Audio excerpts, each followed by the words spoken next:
So hello everyone, welcome to the quick MCQ series. मेरा नाम सौरभ है और आप सबके सामने कंपनीज एक्ट का एक क्वेश्चन लेके आया हूँ। तो आप सबको बताना है कि bonus share should not be issued out of.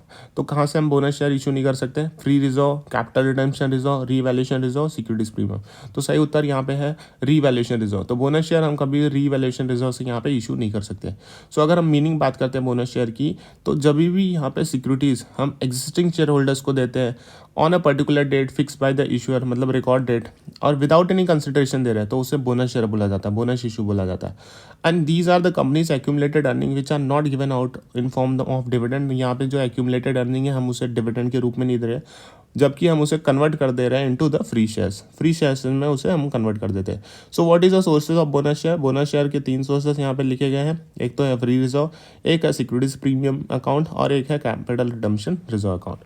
फिर sources from which the bonus share can be issued, कौन से सोर्सेज हैं हम बोनस शेयर नहीं दे सकते हैं? So no issue of bonus share shall be made capitalising reserve created by revaluation of asset, मतलब रीवैल्यूएशन रिजर्व से हम बोनस शेयर नहीं दे सकते।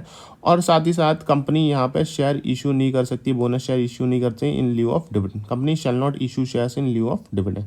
फिर condition for issue of bonus share, condition ये है कि द बोनस शेयर जब हम इशू करते हैं, कंपनी जब इशू करती है, it should be authorise by the article of association. दूसरी बात यहाँ पे जो होगा कि bonus share issued must be, यहाँ पे ऑथराइज कौन करेगा? Member of the company by passing ordinary resolution pass करेगा members on recommendation of board. जब बोर्ड रिकमेंडेशन देगा उसके बाद यहाँ पे जो मेंबर्स होंगे वो ऑर्डिनरी रिजोल्यूशन पास करेंगे टू ऑथराइज करेंगे कि बोनस इशू करना है कि नहीं करना है। उसके बाद कंपनी यहाँ पे कोई भी डिफॉल्ट नहीं करी रहनी चाहिए in the what in payment और interest in respect of fix deposit और डेट सिक्योरिटीज जो भी इशू किया गया है।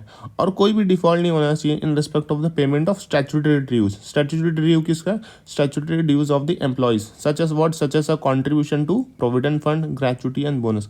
तो यहाँ पे दो बातें। एक तो आपने कंपनी ने डिफॉल्ट नहीं किया होना चाहिए किसमें? पेमेंट ऑफ इंटरेस्ट और a principal in respect of fix deposit या फिर डेट सिक्योरिटी। और साथ ही साथ स्टैट्यूटरी ड्यूज में भी यहाँ पे डिफॉल्ट नहीं होना चाहिए। Statutory dues of the employees में डिफॉल्ट नहीं होना चाहिए such as contribution to the provident fund, gratuity and bonus.